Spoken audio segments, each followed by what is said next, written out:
హరే కృష్ణ.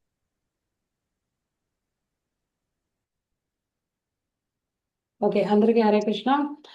ఆ, ఇవాళ క్లాస్లో ఒక ఇంపార్టెంట్ అనౌన్స్మెంట్ ఏంటంటే, ఇవాళతోటి మనకి ఈ బేసిక్స్ ఆఫ్ భగవద్గీత ఏదైతే చెప్తున్నామో గత 20 క్లాసుల పైనుంచి ఆ బేసిక్స్ క్లాసులు అయిపోతున్నాయి ఇవాళతో. నెక్స్ట్ వీక్ నుంచి మనం యాక్చువల్ భగవద్గీతలోకి వెళ్తున్నాం. మీ అందరికీ నా రిక్వెస్ట్ ఏంటంటే, రిక్వెస్ట్ కాదు, యాక్చువల్లీ చెప్పాలంటే ఇట్స్ అన్ ఇన్స్ట్రక్షన్. ఏంటంటే మీరందరూ భగవద్గీత పుస్తకాలు మీ ఎదురుకుండా పెట్టుకోవాలి నెక్స్ట్ వీక్ నుంచి. ఇంకా ఎందుకంటే నేను అందరూ కలిసి చదువుతాం, నేను పారాయణ చేస్తాను. నేను ఫస్ట్ చాప్టర్ ఓపెన్ చేసి శ్లోకాలు చదువుతాను. కొన్ని శ్లోకాలు అంటే థీమ్ వైజ్ చదువుతాను. కొన్ని శ్లోకాలు చదివిన తర్వాత అవి ఆపి వాటిని ఎక్స్ప్లెయిన్ చేసి మళ్ళీ నెక్స్ట్ థీమ్కి వెళ్ళి కొన్ని శ్లోకాలు, ఆ థీమ్లో ఎన్ని శ్లోకాలు ఉంటాయో అన్ని శ్లోకాలు చదివి ఎక్స్ప్లెయిన్ చేస్తుంటాను. It is going to be fast. ఇంకా చాప్టర్ బై చాప్టర్ వెళ్ళిపోతాం మనం. డౌట్లు ఉంటే మధ్యలో అడగచ్చు, బట్ మీరందరూ కూడా నాతోటి కనెక్ట్ అయి ఉండాలి. నేను ఒక్కొక్క శ్లోకం చదువుతుంటే మీరు ఆ శ్లోకం మీకు రాకపోతే జస్ట్ చూడండి, లేకపోతే కళ్ళు మూసుకుని నేను చదివే మీటర్ని వినండి అంతే. నేను ఎందుకంటే ప్రేయర్ఫుల్ మూడ్లో కూర్చుని కళ్ళు మూసుకుని జస్ట్ వినండి, తర్వాత ఎక్స్ప్లెయిన్ చేస్తా. ఎక్స్ప్లెయిన్ చేసిన తర్వాత మళ్ళీ నెక్స్ట్ దానికి మూవ్ అవుతాం. ఈలోపు మీరు ఏం చేయాలంటే ప్రతి వారం క్లాస్కి వచ్చే ముందు ఏదైతే నేను చెప్తానో ఈ చాప్టర్లో ఈ శ్లోకం నుంచి ఈ శ్లోకం దాకా ఉంటుంది, ఇక్కడి నుంచి ఇక్కడ దాకా చెప్తామని చెప్తే ఆ శ్లోకాల తాలూకు తాత్పర్యాలన్నీ మీరు చదువుకుని రండి. సో దట్ మీకు ఐడియా ఉంటుంది ఇక్కడ ఏం మాట్లాడుతున్నాం అనేది ఐడియా ఉంటుంది అనమాట. ఓకే, తాత్పర్యాలన్నీ చదువుకుని రెడీగా ఉండండి. బట్టి పట్టక్కర్లేదు, బైహార్ట్ చేయాల్సిన అవసరం లేదు. జస్ట్ చదువుకుని రండి, కొంచెం ఐడియా ఉంటుంది, అప్పుడు ఎక్స్ప్లెయిన్ చేస్తాను. ఓకే, అందరూ అగ్రీడా? Thumbs up. అగ్రీడా? ఓకే. కొత్తగా వచ్చారు నగేష్ గారు. నగేష్ గారు హరే కృష్ణ అండి. పద్మ గారు హరే కృష్ణ. అందరూ నెక్స్ట్ వీక్ నుంచి భగవద్గీత తెచ్చుకుందండి. ఇవాళ మనం క్లాస్లోకి వెళ్ళిపోతాం. ఇవాళ last class of this basics of Bhagavad Gita. Okay, ఇవాళ లాస్ట్ క్లాస్లో మనం ఒక కొత్త టాపిక్ని టచ్ చేస్తాం. ఇప్పటిదాకా మనం ఏం చూసాం అంటే లాస్ట్ టైం మనం క్లాస్ చెప్పుకున్న దాకా ఏం చూసుకున్నాం అంటే కర్మ గురించి మాట్లాడుకున్నాం, కాలం గురించి, మొత్తం భగవద్గీత 5 సబ్జెక్ట్ మ్యాటర్స్ చెప్పేసుకున్నాం. ఈశ్వర, జీవ, ప్రకృతి, కాల, కర్మ అన్ని మాట్లాడేసుకున్నాం. ఇప్పుడు ఇవాళ యాక్చువల్గా మనం వెళ్ళబోయే టాపిక్ ఏంటంటే యోగా అనమాట. రాంప్రభు మీరు ఎక్స్ప్లెయిన్ చేయండి. ఎందుకంటే భగవద్గీతలో ప్రతి చాప్టర్కి ఒక పేరు యోగా అని పేరు వస్తుంది. ప్రతి చాప్టర్కి యోగా అని ఉంటుంది పేరు. అర్జున విషాద యోగం అంటారు, సాంఖ్య యోగం, కర్మయోగం, ధ్యాన యోగం, జ్ఞాన యోగం, అన్ని యోగా యోగా యోగానే వస్తుంటాయి.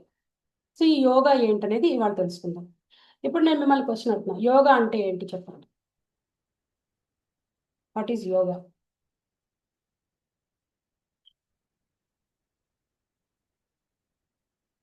చెప్పండి, యోగా అంటే ఏంటి?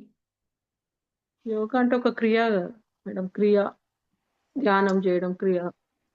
ఓకే, దాని పర్పస్ ఏంటి? యోగా అంటే ఒక క్రియ, దాని పర్పస్ ఏంటి? అంటే మన ఒక కాన్సన్ట్రేషన్ ని ఏమంటారు చేయడం, ధ్యానంలో చేయడం అనేది. కాన్సన్ట్రేషన్ తెచ్చుకోవడం ధ్యానంలో yeah, yoga. Yeah, yeah. Very good. ఇంకా ఎవరైనా చెప్తారా యోగా అంటే ఏంటి, దాని ఏదైనా పర్పస్? సాధన చేసేదాన్ని యోగం అంటారు. దేనైనా సాధన చేస్తే దాన్ని యోగం అంటాం. ఓకే, అదే కర్మయోగం అలా. సో అది అదే that's called indirectly benefit. That's what. అంటే ఏంటది, దాని పర్పస్ ఏంటి, యోగా యొక్క పర్పస్ ఏంటి?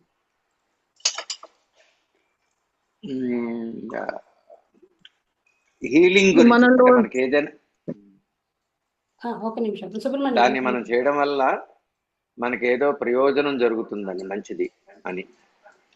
ఓకే, యోగా పర్పస్ ఏంటంటే మనకు ఒక రకమైన హీలింగ్ ప్రాసెస్. మీరేం చెప్తున్నారు, నందిని గారు ఏం చెప్తున్నారు మీరు? అది మనలో 7 చక్రాస్ ఉంటాయి కదా, అది అలైన్ చేయడం కూడా ఒక యోగాలో పార్ట్. అంటే మన 7 చక్రాస్. చక్రాస్ ని అలైన్ చేయడం యోగా యొక్క పర్పస్ అంటే. యా, అంటే ఇప్పుడు దాంట్లో మన మన కోపాన్ని, మన అన్ని అన్ని ఇవి కంట్రోల్ చేసుకోవడానికి యోగా కూడా ఎంతో ఉపయోగపడుతుంది. ఓకే, మన వెరీ గుడ్. యా, మనలో ఇంద్రియాలను కోపాన్ని కంట్రోల్ చేసుకోవడానికి మాతాజీ, ఏంటది? ఇంద్రియాలను కంట్రోల్ చేసుకోవడానికి. ఇంద్రియ నిగ్రహం. ఇంద్రియ నిగ్రహానికి కూడా యోగా ఉపయోగపడుతుంది. ఇంకా ఎవరైనా చెప్తున్నారా? శాంతి గారు హరే కృష్ణ అండి. నితేష్ హరే కృష్ణ అండి. హరే కృష్ణ. నితేష్ హరే కృష్ణ. ఇప్పుడు చెప్పండి, హరే యోగా కృష్ణ అంటే మాతాజీ. ఏంటి? హరే కృష్ణ. యోగా అంటే ఏంటి, దాని యొక్క పర్పస్ ఏంటి?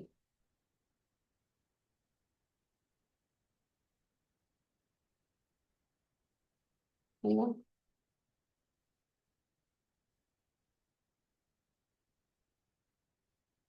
యోగా ఎందుకు చేస్తారు? అందరూ యోగా చేస్తారా చేయరా? మెంటల్ వెల్ బీయింగ్ కి మాతాజీ. మెంటల్ ఉంటారు. వెల్ బీయింగ్ మైండ్ ని బాడీని యునైట్ చేయడానికి. Very good. మైండ్ ని బాడీని యునైట్ చేయడానికి. Yeah. నాగేష్ గారు, వెరీ గుడ్. ఇంకా ఏమన్నా ఉందా? ఎవరైనా చెప్తున్నారా?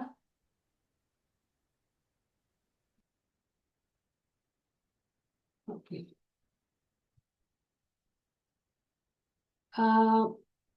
ఒకసారి రామరావు నెక్స్ట్ స్లైడ్ చూపించండి.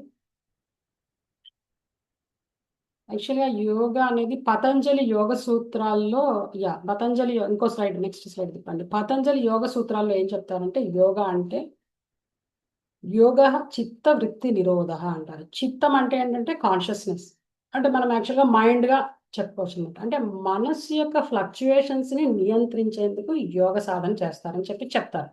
అంటే జస్ట్ డెఫినేషన్ వైజ్ ఇది యోగా అంటే చిత్త వృత్తి నిరోధం, అంటే మన యొక్క మైండ్ని కంట్రోల్ చేయడం అని చెప్పి. కంట్రోల్ చేసిన తర్వాత, మైండ్ కంట్రోల్ అయిన తర్వాత ఏం చెయ్యాలి ఆ కంట్రోల్ అయిన మైండ్తో అనేది నెక్స్ట్ యాక్చువల్ యోగా చెప్తాం అనమాట. ఇప్పుడు ప్రస్తుత ప్రపంచంలో మనం చూసే యోగా ఎలా ఉంటుందంటే, ఆసనాలు వేయడం, ప్రాణాయామం చేయడం, కూర్చోవడం, ఒక పద్ధతిలో కూర్చోవడం, ఆసనాలు వేయడం, ప్రాణాయామం చేయడం, ఇవన్నీ కూడా మనం యోగా అనుకుంటాం. కామన్గా మనం అనుకునేది ఏంటంటే యోగా అంటే ఎక్సర్సైజ్లు అనుకుంటాం, మైండ్ బాడీ రిలాక్సేషన్ కోసం అని అనుకుంటాం. బట్ యాక్చువల్గా భగవద్గీత కేవలం మైండ్ బాడీ రిలాక్సేషన్ కోసం కాదు కదా చెప్పింది. భగవంతుడు భగవద్గీత మొత్తం ప్రతి అధ్యాయానికి ఒక యోగం అని పేరు వచ్చింది. అర్జున విషాద యోగం, సాంఖ్య యోగం, కర్మయోగం, జ్ఞాన యోగం, కర్మ సన్యాస యోగం, ఎన్నో యోగాలు, ప్రతి చాప్టర్ ఒక యోగం పేరుతో అడ్రస్ చేశారు. అంటే ఈ కేవలం మైండ్ బాడీ రిలాక్సేషన్ ఒకటే కృష్ణుడు చెప్పడు కదా, అంటే దానికన్నా ఇంకేదో డీప్ మీనింగ్ ఉందని అర్థం ఉంది. యోగా అంటే ఏంటంటే, చెప్పాలంటే ఇందాక నగేష్ గారు చెప్పారు కదా, మైండ్ని బాడీని కలపడం, యునైట్ చేయడం అన్నమాట. అంతేకాకుండా మైండ్ బాడీ అండ్ సోల్ ఈ మూడింటిని యునైట్ చేయాలి. అట్ ద సేమ్ టైం భగవంతుడితోటి అనుసంధానించాలన్నమాట. యోగా అనే పదం, యాక్చువల్గా యోగా అనే పదం సంస్కృతంలో యుజ్ అనే ఒక ధాతువు నుంచి వచ్చింది అన్నమాట. యుజ్, ఆ యుజ్ నుంచి యోగా వచ్చింది. యుజ్ అంటే ఏంటంటే కనెక్షన్ అన్నమాట, లింక్ చేయడం లేదా కనెక్షన్ చేయడాన్ని యుజ్ అంటారు, యునైట్ అవ్వడాన్ని. ఈ ఎవరితో యునైట్ అవ్వాలి, దేంతో యునైట్ అవ్వాలి, దేంతో కలపాలి అనేది ఇంపార్టెంట్ అన్నమాట. మనం కేవలం మైండ్ బాడీ సోల్ మూడే అనుకుంటున్నాం, కానీ యాక్చువల్గా కలపాల్సింది భగవంతుడితో. అందుకనే భగవద్గీతలో యోగం అనే మాట, ప్రతి చాప్టర్కి యోగం అనే మాట ఎందుకు వచ్చిందంటే, ఆ యోగా అనే పదం వచ్చిందంటే అది భగవంతుడితో కనెక్షన్ని సూచిస్తుంది యోగా.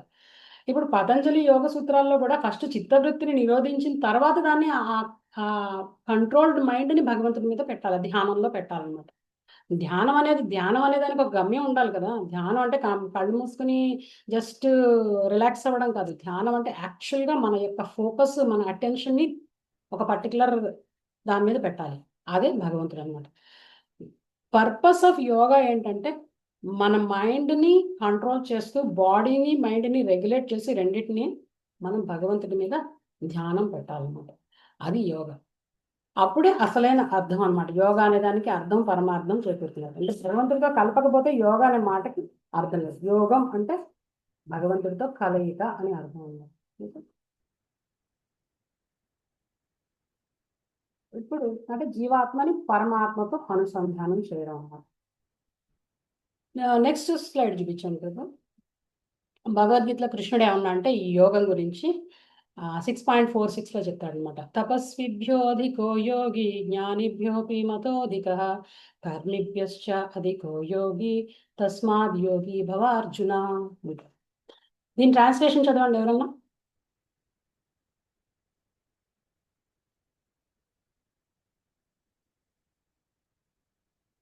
సమత గారు ఎవరో శ్రీనివాసన సరే A yogi is greater than the ascetic, greater than the empiricist, and greater than the fruitive worker. Therefore, O Arjuna, in all circumstances be a yogi. Yeah. So కృష్ణుడు ఏం చెప్పాడు?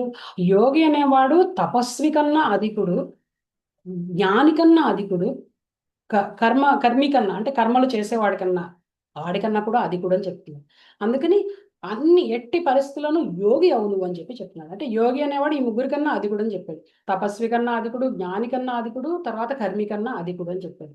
అందుకని అన్ని సర్కమ్స్టాన్సెస్లో ఆల్ సర్కమ్స్టాన్సెస్ బికమ్ ఏ యోగి అని చెప్పాడు. యోగివిక అర్జున అని చెప్పాడు. తస్మాత్ యోగి భవ అర్జున అంటే అది అర్థం అనమాట. నువ్వు యోగివి అవ్వు అని చెప్పాడు. మనకు అందరికీ ఒక రిలీఫ్ వస్తుంది. ఆహా కరెక్ట్, కృష్ణుడు అర్జునుడిని యోగి అమ్మని చెప్పాడు అనుకోండి. కానీ యాక్చువల్గా అర్జునుడికి చెప్పలేదు, మనందరికీ కూడా చెప్తున్నాడు అదే మాట. ఇప్పుడు ఫర్ ఎగ్జాంపుల్ ఇప్పుడు టీవీలో మీరు ఒక షో చూస్తున్నారు. ఒక యాంకరు ఒక క్యాన్సర్ స్పెషలిస్ట్ని తీసుకొచ్చి ఇంటర్వ్యూ చేస్తుంది. క్యాన్సర్ అంటే డాక్టర్ గారు క్యాన్సర్ అంటే ఎలా వస్తుంది, ఎలాంటి సిమ్టమ్స్ ఉంటాయి, ఏం చేయాలి, ఏ మందులు వాడాలి, ఎలాంటి ఫుడ్ తీసుకోవాలి, ఇవన్నీ అడుగుతుంది అనుకోండి. మనం ఆ యాంకర్కి క్యాన్సర్ ఉందని అనుకుంటామా? అనుకోం కదా. ఎందుకంటే యాంకరు మనందరి కోసం ఆ డాక్టర్ని ఇంటర్వ్యూ చేసి అన్నీ అడుగుతోంది. అలాగే అర్జునుడు కూడా ఒక యాంకర్ లాగా ఈ ఈ ప్రపంచంలో ఎలా ఉండాలి, ఎలా ఉంటే కర్మ అంటకుండా ఉంటుంది, ఇవన్నీ కూడా మన కోసం అడుగుతున్నాడు.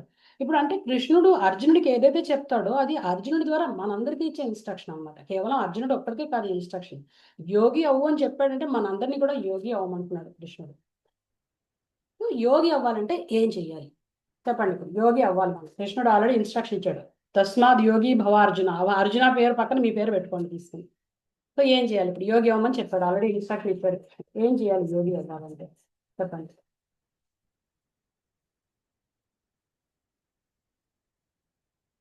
చెప్పండి, యోగి అవ్వాలంటే ఏం చేయాలి? ఇంద్రియాలు నిగ్రహించుకోవాలా? యోగి అవ్వాలంటే ఇంద్రియాలు నిగ్రహించాలి. యోగి అవ్వాలంటే యోగా చేయాలి. ఫస్ట్ ఇవి ఉంటే నెక్స్ట్ దేవుడితో కనెక్ట్ అవ్వడానికి మెడిటేషన్, ప్రేయర్స్. శాంతి గారు మీరే కదా మెడిటేషన్ గురించి అడిగారు లాస్ట్ వీక్ క్లాస్ లోనే ఎప్పుడో ఒకసారి. ఇవాళ చెప్పబోతున్నాం మెడిటేషన్ గురించి. సో ఇప్పుడు యోగి అవ్వమని చెప్పాడు కృష్ణుడు, కాబట్టి మనందరం యోగులు అవ్వాలన్నమాట. యోగి ఎలా అవ్వాలంటే యోగి అంటే యోగం చేసేవాడు, యోగ సాధన చేసేవాడు యోగి. యోగం అంటే ఏంటో చెప్పాను కదా, యోగం అంటే కనెక్షన్ విత్ గాడ్, భగవంతుడితో కనెక్షనే యోగం అంటే. సో మనందరికీ భగవంతుడితో కనెక్షన్ రావాలి. ఎలా రావాలి అనేది ఇప్పుడు చూస్తాం అన్నమాట.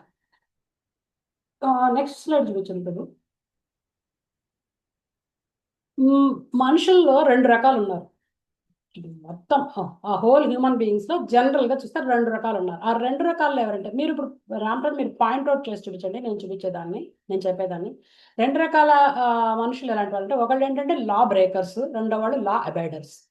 లా బ్రేకర్స్ అంటే ఏంటంటే అసలు రూల్స్ రెగ్యులేషన్స్ ఏం పట్టించుకోరు వాళ్ళు, వాళ్ళకి ఇష్టం వచ్చినట్టు ఉంటారు. వాళ్ళ మెయిన్ గోల్ ఏంటంటే ఎంజాయ్ చేయడం.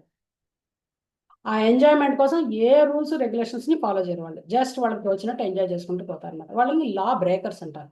లాని ఎప్పుడు ఫాలో చేయరు అనమాట. అంటే లా అంటే భగవంతుడి లా, ఇక్కడ లా ఎప్పుడు ఫాలో చేయరు. రెండో వాళ్ళు లా అబైడర్స్. అబైడర్స్ అంటే లాని పాటించేవాడు, అంటే భగవంతుడి యొక్క రూల్స్ ని రెగ్యులేషన్స్ ఏవైతే చెప్తాడో అవన్నీ పాటించే వాళ్ళని లా అబైడర్స్ అంటారు. అది చూపించండి, లా అబైడర్స్. వీళ్ళల్లో కూడా ఇప్పుడు ఈ 2 రకాల హ్యూమన్ బీయింగ్స్ గోల్ ఏంటి అంటే, ఇద్దరు గోలు ఎంజాయ్మెంట్. రూల్స్ రెగ్యులేషన్స్ పాటించేవాడి గోలు ఎంజాయ్మెంటే, పాటించిన వాడి గోల్ కూడా ఎంజాయ్మెంటే. ఇద్దరికి ఎంజాయ్మెంట్ కావాలి. ఈ లా అబైడెన్స్ కింద ఫస్ట్ ఏంటంటే ఎంజాయ్మెంట్ కావాలి వాడికి. అప్పుడు వాడు ఏం చేస్తాడంటే ఓకే రూల్స్ రెగ్యులేషన్స్ ఫాలో చేస్తూ ఎంజాయ్మెంట్ తెచ్చుకుందాం అని అనుకుంటారు. వాడిని ఏమంటారంటే కర్మకాండీస్ అంటారు వాళ్ళని. ఓకే, ఫస్ట్ అక్కడ మీకు చూపించండి, కర్మకాండీస్ అంటారు. అంటే మన వేదాల్లో చెప్పిన ఏదైతే ప్రాసెస్లు ఉంటాయో, ఈ పూజ చేస్తే ఈ ఫలితం వస్తుంది, ఈ నోము చేస్తే ఈ ఫలితం వస్తుంది, ఈ యజ్ఞం చేస్తే ఈ ఫలితం వస్తుంది, ఏవైతే వింటారో అన్ని వాళ్ళకి ఫలితం కావాలి. దానికోసం రూల్స్ పాటిస్తాడనమాట. ఓకే ఇలా చేయాలి, ఈ పలానా రోజున ఉపవాసం ఉండాలి, ఆ 12 రోజున ఈ దీపం పెట్టాలి, ఇక్కడికి వెళ్ళి ఇవన్నీ ఫాలో చేస్తాడు. ఎందుకంటే అది చేయడం వల్ల వచ్చే బెనిఫిట్ వాడికి కావాలన్నమాట. వాడిని కర్మకాండి అంటారు. ఎందుకంటే వేదాల్లో చెప్పినట్టుగా పాటిస్తున్నాడు. వాడు కావాల్సిన ఎంజాయ్మెంట్ని ధర్మ మార్గంలో తెచ్చుకుంటున్నాడు అన్నమాట. తప్పేం లేదు. తర్వాత నెక్స్ట్ లెవెల్ వచ్చి ఇక్కడి నుంచి యోగం స్టార్ట్ అవుతుంది. యోగ మార్గం స్టార్ట్ అయ్యేది కర్మకాండి నుంచి కాదు, యోగ మార్గం దాని నెక్స్ట్ నుంచి స్టార్ట్ అవుతుంటాయి. వాటిని కర్మయోగులు, తర్వాత జ్ఞాన యోగులు, ధ్యాన యోగులు, భక్తి యోగులు, ఇలా యోగులు అంటే ఒక్కొక్క దాని ద్వారా ఒక్కొక్క మార్గంలో భగవంతుడిని కనెక్ట్ అవుతున్నారు వాళ్ళు. ఇందులో కూడా కర్మయోగంలో కూడా మళ్ళీ 2 రకాల పర్సనాలిటీస్ ఉంటారన్నమాట. సకామ కర్మయోగులు, నిష్కామ కర్మయోగులు అని. సకామ కర్మయోగులు ఏంటంటే వాళ్ళకు కూడా ఎంజాయ్మెంట్ కావాలి, కానీ గాడ్తో కలిపి ఎంజాయ్మెంట్ తీసుకుంటారు. నిష్కామ కర్మయోగులు ఏంటంటే వాళ్ళకి ఎంజాయ్మెంట్ అక్కర్లేదు, వాళ్ళు మొత్తం ఫలితాలన్నీ కూడా వదిలేసేసి కేవలం భగవంతుడి ప్రీత్యర్థమే వాళ్ళు బతుకుతూ ఉంటారు, ఆయన కోసమే చేస్తారు, ఏం పని చేస్తారు, వాళ్ళు నిష్కామ కర్మయోగులు ఉంటారు. ఇప్పుడు దీన్ని నేను యోగా ల్యాడర్లో చూపిస్తాను. అంటే యోగా అనేది ఏంటంటే, యోగం అనేది అంటే ఒక స్టెప్ బై స్టెప్ ప్రాసెస్ అనమాట. భగవంతుడితోటి ఈ యోగాలన్నీ ఎవరైతే ఈ ఈ యోగులు అందరూ ఉన్నారు, కర్మయోగులు, జ్ఞానయోగులు, ధ్యాన యోగులు అందరూ కూడా భగవంతుడిని కనెక్ట్ అవుతున్నారు. డిఫరెంట్ మార్గాలను మనం అనుకుంటున్నాం, కానీ అన్ని అల్టిమేట్గా భగవంతుడి దగ్గర చేరడానికి స్టెప్ బై స్టెప్ ప్రాసెస్ అనమాట. ఒక నిచ్చెన ఉందనుకోండి, ఆ నిచ్చెనలో ఒక్క దగ్గర నుంచి మెట్టెక్కుతూ పైకి వెళ్తారు అనమాట. సో అల్టిమేట్గా భక్తి యోగం అనేది హైయెస్ట్ అనమాట. అక్కడికి ప్రతి వాళ్ళు రావాల్సిందే, ఏ పాత్రలోంచి వచ్చినా ఈ భక్తి యోగాన్ని టచ్ చేయాల్సిందే అనమాట. భగవంతుడికి దగ్గరికి వెళ్ళాలి అంటే భక్తి ఒకటే మార్గం. కాకపోతే ఏంటంటే అందరూ ఆ ల్యాడర్లో కింద నుంచి పైకి ఎక్కుతూ ఉంటారు అనమాట. ఈవెన్ జంతువులు కూడా, ఈ యోగా ల్యాడర్లో జంతువులు కూడా ఉన్నాయి.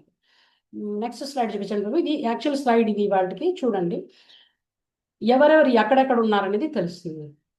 ఇంకో క్లిక్ చేయండి బాబు. యా. సో ఇది భగవంతుడు పైన కనిపిస్తున్నాడు, కింద మనం అనుకోండి మనిషి పైకి ఎక్కుతున్నాడు.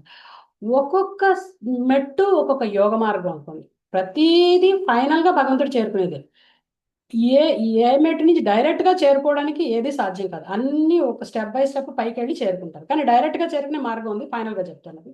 ఫస్ట్ మనిషి జీవితం ఎక్కడ స్టార్ట్ అవుతుందో తెలుసా? ఒక క్లిక్ చేయండి బాబు. మనిషి జీవితం ఇక్కడ స్టార్ట్ అవుతుంది, జంతు జీవనం దగ్గర స్టార్ట్ అవుతుంది. అంటే జంతువులు, మనుషులు కూడా జంతువుల్లాగే ఉంటారు అనమాట. మనుషులు కూడా జంతువుల్లానే బతుకుతూ ఉంటారు. అంటే వాళ్ళ మెయిన్ గోల్ ఏంటి? ఆహారం, నిద్ర, భయం, అవుతుంది, ఇంతే, ఏమీ లేదు వాళ్ళకి. ఇంకా లైఫ్ అంతా ఏంటంటే తినడం, పడుకోవడం, ఇంతే.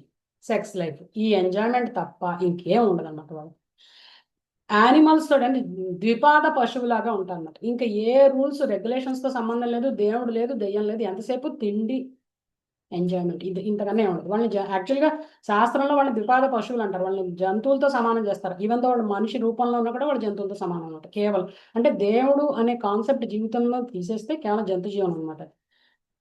సో ఇక్కడ స్టార్ట్ అవుతుంది. వీళ్ళు కూడా యోగా పదంలో జస్ట్ అడుగునున్నారు, అట్టడుగునున్నారు అనమాట. ఈవెన్ జంతువులు కూడా భగవంతుడితో కనెక్ట్ అవుతాయి. ఎలా కనెక్ట్ అవుతాయి తెలుసా? ఆహారం ద్వారా కనెక్ట్ అవుతాయి. ఆహారం అనేది గ్రాస్ లెవెల్లో భగవంతుడితో కనెక్షన్. ఓకే, ఫుడ్ అనేది గ్రాస్ లెవెల్లో భగవంతుడితో కనెక్షన్ అన్నమాట. ఇంకా భగవంతుడు పేరు, ఊరు ఎలా చేరుకోవాలి ఏం దాంతో సంబంధం లేదు. ఫుడ్ని ఎంజాయ్ చేయడం అంటే భగవంతుడితోటి గ్రాస్ లెవెల్లో కనెక్ట్ అవ్వడం అన్నమాట. ఎందుకంటే అన్నం పరబ్రహ్మ స్వరూపం అంటారు కదా, ఆ అన్న బ్రహ్మాన్ని వాళ్ళు ఎంజాయ్ చేస్తున్నారు. అక్కడి నుంచి స్టార్ట్ అవుతుందన్నమాట ఈ కింద లైఫ్. యోగా ల్యాడర్లో కింద పార్ట్ అనమాట. ఇక్కడి నుంచి నెక్స్ట్ ఇంకో క్లిక్ చేయండి, నెక్స్ట్ లెవెల్కి ఎక్కుతాడు. ఇంకా ఈ జీవితంతో విసిగెత్తి వాడు ఏంటి నెక్స్ట్ లెవెల్కి ఎదుగుతాడు. అసలు ఏంటి లైఫ్, ఏంటి ఇలా ఉంటున్నాను, అసలు ఏదన్నా పర్పస్ ఉందా, ఎప్పుడు కష్టాలే పడుతున్నాను నేను, ఏంటి లైఫ్లో అంటే ఈ జంతు జీవితం గడుపుతుంటే కష్టాలు వస్తుంటాయి కదా, మన కర్మ ప్రకారం కష్టాలు వస్తూ ఉంటాయి. ఆ కష్టం వచ్చినప్పుడు క్వశ్చన్ స్టార్ట్ అవుతుంది. అరే ఎందుకు ఇలాంటి కష్టాలు వచ్చాయి, నాకే ఎందుకు హెల్త్ ప్రాబ్లమ్స్ వచ్చాయి, నాకే ఎందుకు ఇలా అవుతుంది, ఎందుకు గ్రహాలు బాగాలేవు, ఇవన్నీ క్వశ్చన్స్ వస్తాయి. అప్పుడు ఏమవుతుందంటే ఏం చేస్తే ఇవన్నీ సరి అవుతాయని చెప్పి వాళ్ళు ఏం చేస్తారంటే ఎవరినో కన్సల్ట్ చేస్తారు. మీరు పలానా హోమం చేయండి మీకు అన్ని మంచి జరుగుతుంది, లేకపోతే పలానా యజ్ఞం చేయండి మీకు అన్ని పనులు ఎన్ని అయిపోతాయి, లేకపోతే ఆరోగ్యం బాగాలేకపోతే ఇది చదవండి, ఇది చేయి, పూజ చేయండి అని చెప్తారు. అవన్నీ ఏంటి, వాళ్ళ లైఫ్ బాగుండడం కోసం చేస్తున్నారు. అవన్నీ దేవుడితోటి కనెక్షన్ కోసం కాదు, వాళ్ళ లైఫ్ బాగుండాలని చేస్తున్నారు. సో దీని ఏంటంటే కామ్య కర్మలు అంటారు. మరి కేవలం వాళ్ళ లైఫ్ బాగుండాలి, వాళ్ళ ఫ్యామిలీ బాగుండాలి అన్న ఉద్దేశంతో చేసేవి ఏదైతే ఉంటాయో అవన్నీ కూడా కామ్య కర్మల కిందకి వస్తాయన్నమాట. భగవంతుడితో సంబంధం లేదు ఇక్కడ. అంటే ఆయన చెప్పిన రూల్స్ని ఫాలో చేస్తున్నారు. యాక్చువల్గా లా అబైడర్స్ కిందకి వస్తారు వీళ్ళు. అఫ్ కోర్స్ భగవంతుడి యొక్క రూల్స్ని ఫాలో చేస్తున్నారు అనమాట. వేదాల్లో చెప్పిన ఆ కర్మకాండిక్ ప్రాసెస్ ఏవైతే ఉంటాయో అవన్నీ ఫాలో చేస్తూ లైఫ్ని ఎంజాయ్ చేయడానికి అనుకుంటున్నారు అనమాట. ఇలా కొన్నాళ్ళు ఎంజాయ్ చేసి అంటే జంతువుల కన్నా బెటర్. ఎందుకంటే రూల్స్ ఫాలో చేస్తున్నారు, చెప్పినవన్నీ వింటున్నారు, కానీ బెనిఫిట్ మాత్రం వాళ్ళకి కావాలన్నమాట. బెనిఫిట్ కోసం చేస్తుంటారు. సో యోగా లెటర్లో ఫస్ట్ కింద మెట్ అనమాట. ఇక్కడి నుంచి ఇలా కొన్నాళ్ళు, కొన్ని జీవితాలు, కొన్ని లైఫ్ టైమ్స్ గడిచిన తర్వాత ఆలోచన వస్తుంది. అరే ఏంటిది, ఎంతసేపు ఎంజాయ్ చేయడం, తినడం, పడుకోవడం, ఎంజాయ్ చేయడం, లేకపోతే ఈ పూజ చేయడం, అన్ని బెనిఫిట్లు తీసుకోవడం, దీనికైనా ఇంకేమన్నా అసలు ఏదైనా పర్పస్ ఉందా లైఫ్లో అని ఆలోచన వస్తుంది. సో ఇక్కడి నుంచి నెక్స్ట్ స్టెప్కి ఎక్కుతారు అనమాట. దట్ ఈస్ కాల్డ్ కర్మయోగం. అక్కడి నుంచి కర్మయోగం స్టార్ట్ అవుతుంది. ఈ కర్మయోగంలో ఏంటంటే పని చేస్తారు వాళ్ళు, ఫలితాలను భగవంతుడికి వదిలేస్తారు అనమాట. ఓకే, అంతా పని చేస్తాం, భగవంతుడు స్వామి కోసం పని చేస్తారు, ఫలితాన్ని ఆయనకు వదిలేస్తారు అనమాట. ఫలితాన్ని ఆయనకు వదిలేస్తారు, కానీ మనసులో ఉంటుంది ఫలితం ఆయన ఇస్తాడు. కర్మయోగం అంటే ఏంటంటే భగవంతుడి కోసం పని చేయడం, అంటే పని ద్వారా భగవంతుడితో కనెక్ట్ అవుతున్నారు అన్నమాట వీళ్ళు.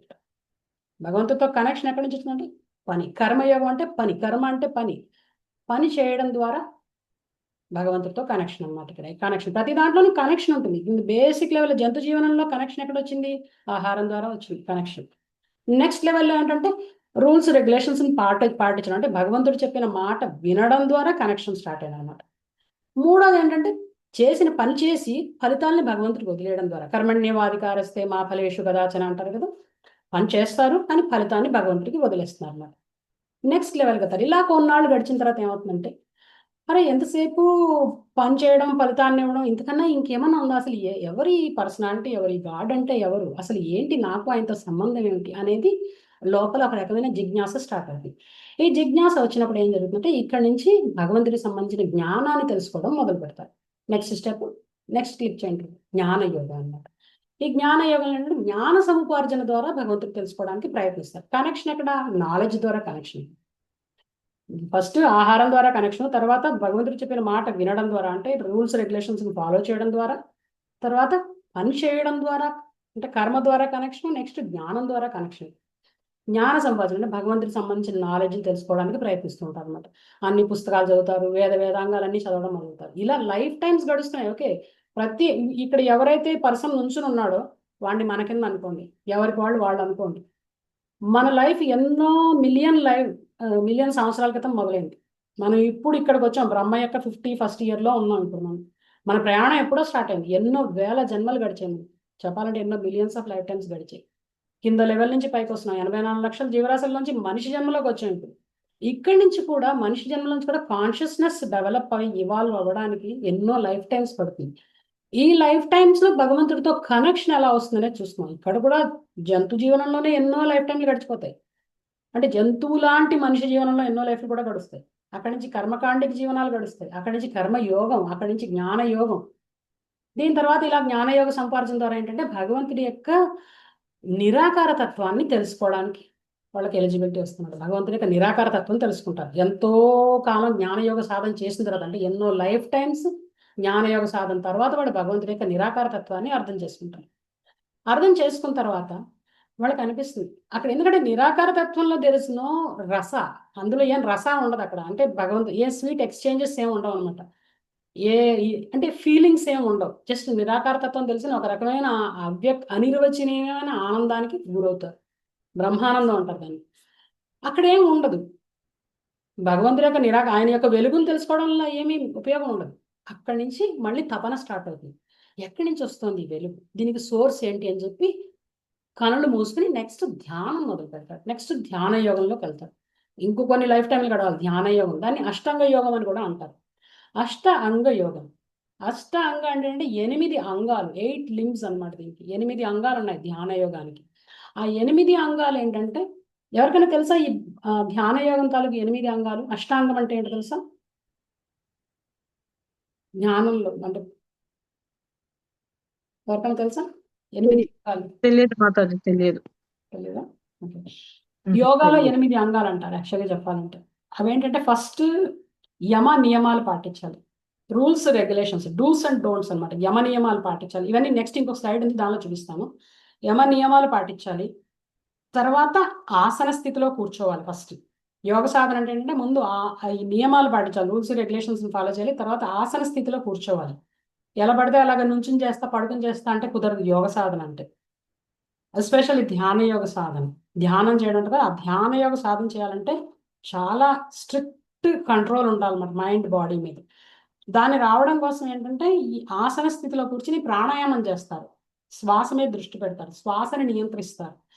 ఆ ప్రాణాయామం తర్వాత ప్రత్యాహారం అంటారు. ప్రత్యాహారం అంటే మైండ్ని కంట్రోల్ చేస్తారు. ఆ టైంలో శ్వాస మీద ధ్యాస పెడితే మైండ్ కంట్రోల్లోకి వస్తుంది. ఆ ప్రత్యాహారం అంటే ఏంటంటే ఇంద్రియ వస్తువుల నుంచి మైండ్ని లాగేస్తారు. కూర్చున్నారనుకోండి, సడన్ గా ఆకలిస్తున్న ఫీలింగ్ వస్తూ ఉంటుంది, ఏదైనా తినాలి, ఫ్రిడ్జ్లో ఏముంది, ఈ ఆలోచనలు వచ్చాయంటే ధ్యానం కుదరదు అక్కడ. అందుకని ఇంద్రియ వస్తువులు, వాటి నుంచి మైండ్ని వెనక్కి లాగుతారు, దాన్ని ప్రత్యాహారం అంటారు అన్నమాట. తర్వాత ధారణ స్థితి. ధారణ అంటే ఫోకస్ చేసి కూర్చుంటారు అన్నమాట. ఎక్కడ ఫోకస్ అంటే భగవంతుడి మీద ఫోకస్ చేస్తారు, లోపల పరమాత్మ మీద ఫోకస్ చేయాలన్నమాట ధారణ స్థితిలో. ఫోకస్ చేసి ఆ ఫోకస్ కూడా డిస్టర్బింగ్ గా ఉంటుంది, మధ్యలో వస్తూ ఉంటుంది, ఫోకస్ పోతూ ఉంటుంది, అలా కాన్స్టెంట్ గా నిలపడానికి ట్రై చేస్తారు. నెక్స్ట్ స్థితి ధారణ తర్వాత ధ్యాన స్థితి. అప్పుడు నిలపగలుగుతారు, ధ్యాన స్థితిలో మనస్సుని భగవంతుడి మీద నిలపగలుగుతారు. తర్వాత సమాధి స్థితి వస్తుంది. సమాధి స్థితి ఏంటంటే కంప్లీట్ అబ్జార్ప్షన్ అనమాట. ఇంకా భగవంతుడితో కంప్లీట్ గా అలా మనసులో అలా ఐక్యమైపోతాం. అంటే ఫిజికల్ గా వెళ్ళి ఐక్యమైపోతాం కదా, మనసులో భగవంతుడితో తాదాత్మ్యం చెందుతాం అనమాట కంప్లీట్ గా ఆ అనుభూతిలో. అది అష్టాంగ యోగం అంటే. ఈ స్టేజ్లో ఏమైనా అక్కడ కేవలం ఇప్పుడు ప్రస్తుతం యోగం అంటే, యోగ సాధన అంటే ఏంటంటే జస్ట్ ఆసన స్థితిలో కూర్చోవడం, ప్రాణాయామం, మైండ్ కంట్రోల్, అంతే. అక్కడతోటి అయిపోతుంది. అది కూడా ఏదో కొంచెం ఫ్యూ మినిట్స్ పాటు మైండ్ కంట్రోల్ అవుతుంది, తర్వాత మళ్ళీ మన రొటీన్లో పడిపోతుంది. కానీ దాని యొక్క యోగ పర్పస్ ఏంటంటే భగవంతుడితో కనెక్షన్ చేసుకోవాలి. ధ్యానం యొక్క పర్పస్ భగవంతుడితో కనెక్షన్. అందుకనే విష్ణు సహస్రనామంలో వస్తుంది కదా, యోగి ధ్యాన గమ్యం వందే విష్ణు భవభయహరం సర్వలోకైకనాథం అని వస్తుంది. యోగి ధ్యాన గమ్యం ఎవరు అంటే వందే విష్ణు భవభయహరం. ఆ విష్ణువుతో కనెక్షన్, విష్ణు అంటే పరమాత్మ స్వరూపం అన్నమాట. సో యోగాలో కనెక్షన్ విత్ పరమాత్మ ఇస్ క్రూషియల్. చెప్పండి, సారీ.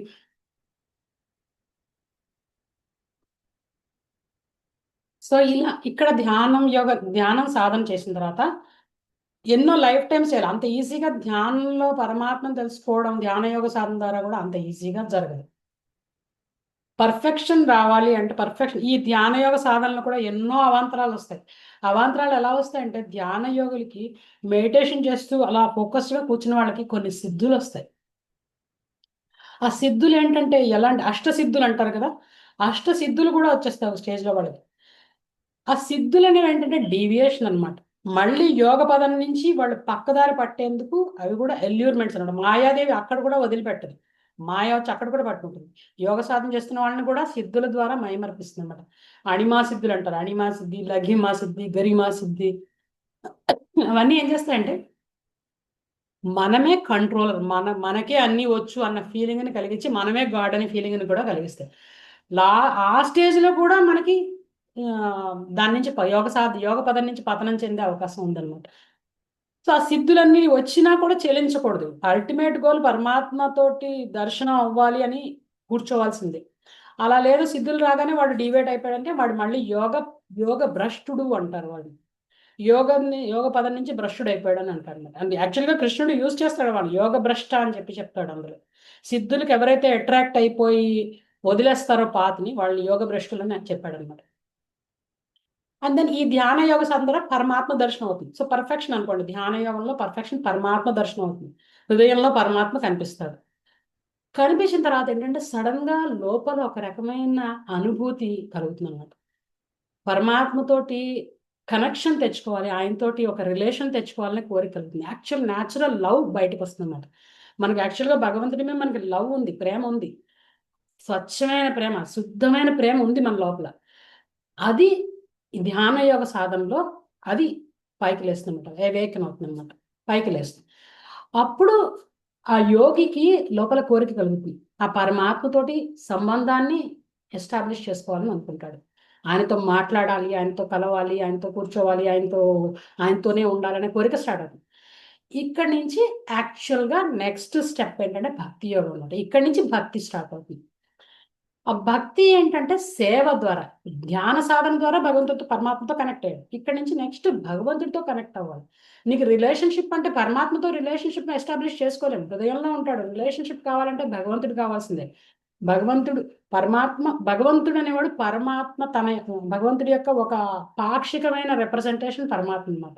ఆయనే పరమాత్మ కూడా ఆయనే, కానీ ఆయన మన లోపల ప్రతి జీవి లోపల ఒక పాక్షికమైన రిప్రజెంటేషన్, భగవంతుడి యొక్క రిప్రజెంటేషన్ పరమాత్మ రూపంలో ఉంటుందన్నమాట.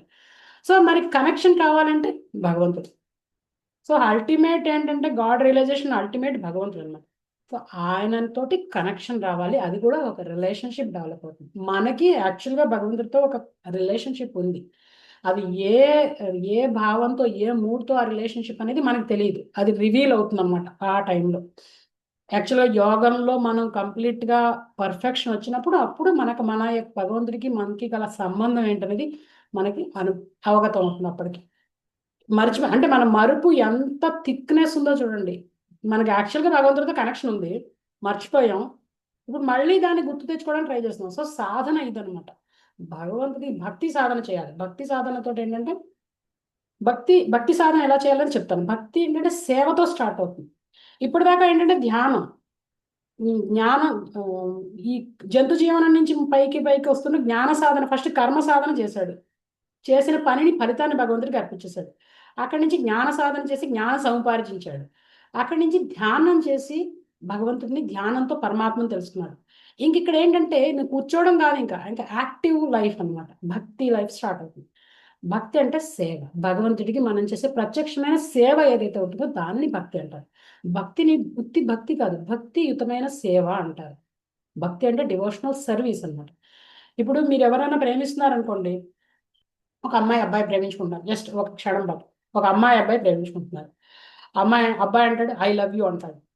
ఐ లవ్ యూ అంటే అమ్మాయి అంటుంది నా కోసం ఏదైనా ఒక పని చెప్పి నా కోసం ఇది చేయగలవు అంటుంది. నో ఐ కాంట్ డూ, నేను చేయలేను, నేను ఐ లవ్ యూ అంటాడు.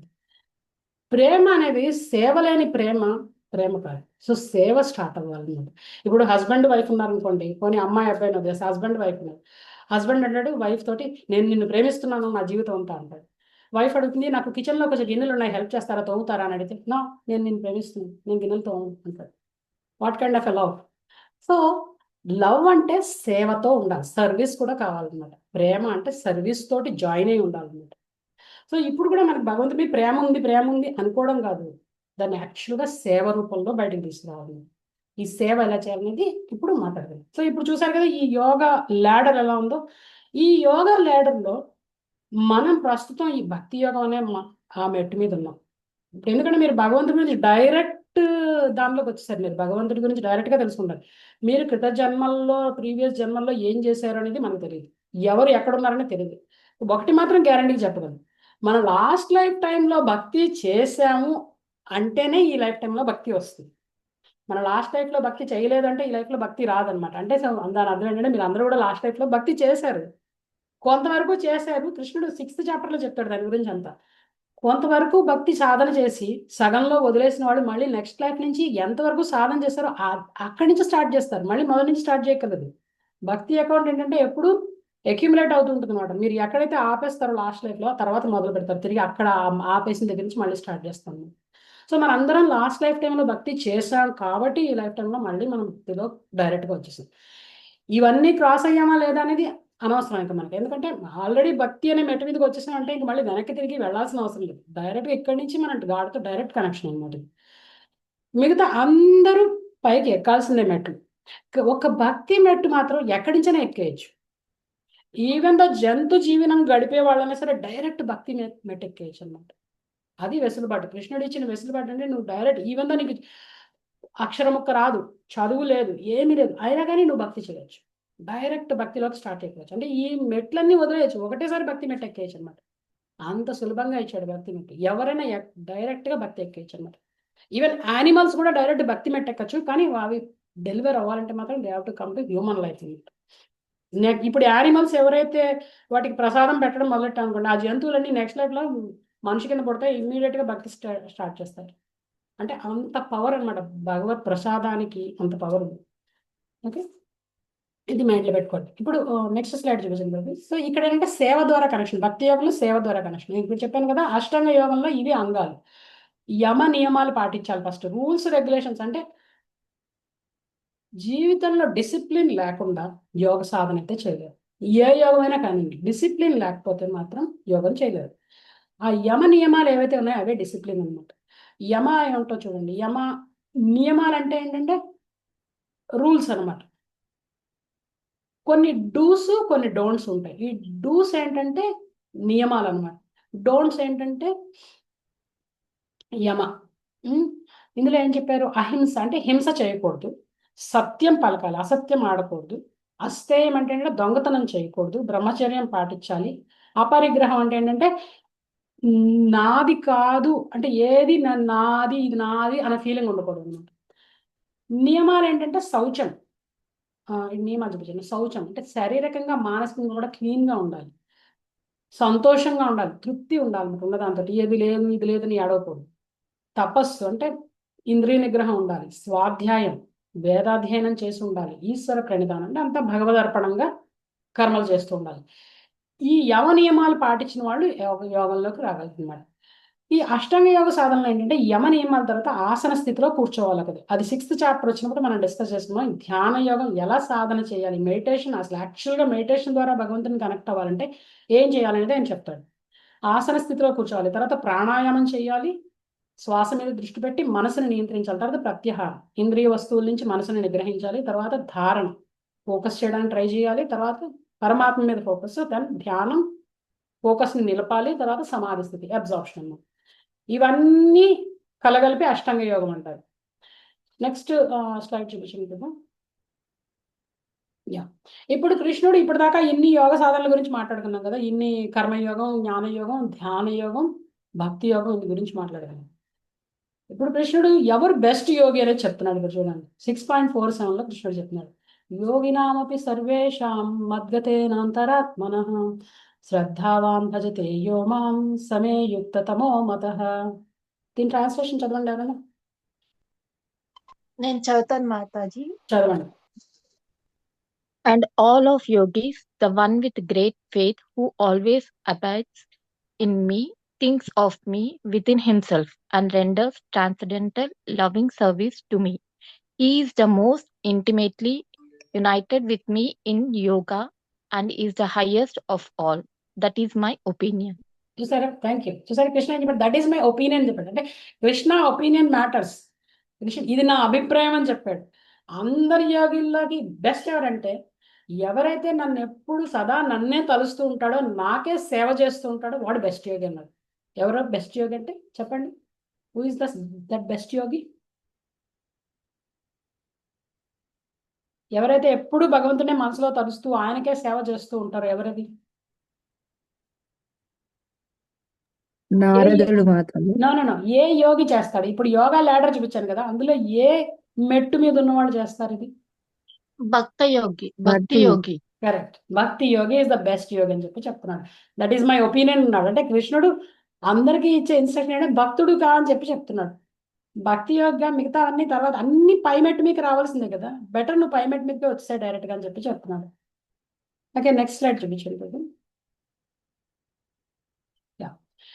మనం భగవంతుడికి సేవ చేయాలి, సదా నన్నే తలుస్తూ నాకు సేవ చేస్తున్నవాడు అని చెప్పి చెప్పాడు కదా. సేవ ఎలా చేయాలి భగవంతుడిని చూద్దాం ఇప్పుడు.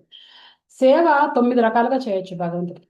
ఓకే, ఆ 9 రకాలు ఏంటంటే మనకి శ్రీమద్ భాగవతంలో చేస్తారు. 7.5.23-24 దాకా ప్రహ్లాదుడు చెప్తాడు భగవంతుడికి సేవ ఎన్ని రకాలుగా చేయొచ్చు అని. అదే నవవిధ భక్తి అంటారు. 9 రకాలుగా 9 ఫోల్డ్ డివోషనల్ సర్వీస్ అన్నారు. 9 రకాలుగా సేవ చేయొచ్చు భగవంతుడికి. ఎలా చేయొచ్చో చూద్దాం. శ్రవణం కీర్తనం విష్ణు స్మరణం పాదసేవనం అర్చనం వందనం దాస్యం సాఖ్యం ఆత్మనివేదనం ఇతి పుంసార్పితా విష్ణు భక్తిశ్చేన్నవలక్షణ క్రియేత భగవతి అద్ధ తన్మన్యే విదితం ఉత్తమం. సో ఇక్కడ చదువుతారు ఎవరైనా ట్రాన్స్లేషన్? నేను చదువుతానండి. చదవండి రాధు గారు. Prahlad Maharaj said, hearing and chanting about the transcendental holy name, form, qualities, paraphernalia, and pastimes of Lord Vishnu, remembering them, serving the lotus feet of the Lord, offering the Lord respectful worship with 16 types of paraphernalia, offering prayers to the Lord, becoming the servant, considering the Lord one's best friend, and surrendering everything onto him. In other words, serving him with the body, mind, and words. These 9 processes are accepted as pure devotional service. One who has dedicated his life to the service of the Krishna through these 9 methods should be understood to be the most learned person, for he has acquired complete knowledge. Thank you Shanti garu. ఇక్కడ ఏం చెప్తున్నాడంటే ప్రహ్లాదుడు ఏం చెప్తున్నాడంటే శ్రవణం కీర్తనం విష్ణు స్మరణం. తర్వాత పాదసేవనం, అర్చనం, వందనం, దాస్యం, సాఖ్యం, ఆత్మనివేదన. ఈ 9 రకాలని నవవిధ భక్తి అంటారు, నవదా భక్తి అంటారు కదా. ఫస్ట్ ఏంటంటే ఫస్ట్ సేవ భగవంతుడికి, అంటే ఈ 9 రకాలుగా మీరు భగవంతుని సేవించుకోవచ్చు. ఫస్ట్ ఏంటంటే శ్రవణం, భగవంతుడి గురించి వినడం. మీరందరూ ఆల్రెడీ సర్వీస్ స్టార్ట్ చేసేసారు, భగవంతుడి గురించి వింటున్నారు. సో శ్రవణం. ఎవరన్నా సరే ఇప్పుడు సేవ చేయడం అంటే నీ గురించి నేను వింటున్నానయ్యా అంటే అది సేవ కింద ఎవరైనా తీసుకుంటారా? తీసుకోరు. కానీ భగవంతుడు తీసుకుంటాడు. కేవలం ఆయన గురించి విన్నా కూడా ఆయన సేవ కింద తీసుకుంటాడు. మీరు భగవంతుడి గురించి వింటున్నారంటే మీరు ఆయన సేవ చేస్తున్నట్టు కదా. తర్వాత కీర్తనం, ఆయన కీర్తించడం, ఆయన గురించి చెప్పడం, లేకపోతే ఆయన నామాలు జపించడం అన్నీ కూడా కీర్తనం కిందకి వస్తాయి. తర్వాత విష్ణు స్మరణం, కేవలం మనసులో తలుచుకోవడం కూడా, భగవంతుని మనసులో తలుచుకోవడం కూడా భగవంతుడికి సేవ చేయడం. Can you believe? ఎవరైనా నేను మనసులో తలుచుకున్నా, నేను నిన్ను చాలా తలుచుకున్నాను నేనంటే మనం దాన్ని ఎప్పుడైనా సర్వీస్ కింద యాక్సెప్ట్ చేస్తామా? చెయ్యం. కానీ భగవంతుడు చూడండి ఎంత సింపుల్ గా ఉన్నాడో చూడండి. కేవలం మనసులో తలుచుకున్నా కూడా ఆయన సేవ చేసినట్టు యాక్సెప్ట్ చేసేస్తున్నాడు. అసలు యాక్చువల్గా చెప్పాలంటే హైయెస్ట్ సేవ ఏంటో తెలుసా? మనసులో తలుచుకోవడం. అదే కృష్ణుడు చెప్తాడు కదా, యోగి నామపి సర్వేష, ఇంతకు ముందు శ్లోకాల్లో చూసాం కదా, యోగి నామపి సర్వేష మద్గతే అంతరాత్మన, ఎవరైతే నన్ను తన మనసులో నిరంతరం తలుస్తూ ఉంటాడని చెప్పాడంటే that is the best service we can do అన్నమాట. భగవంతుడి మనసులో తలుచుకోవడం. అలాగని చెప్పి నోటితో నామాలు జపించొద్దా అని చెప్పలేదు.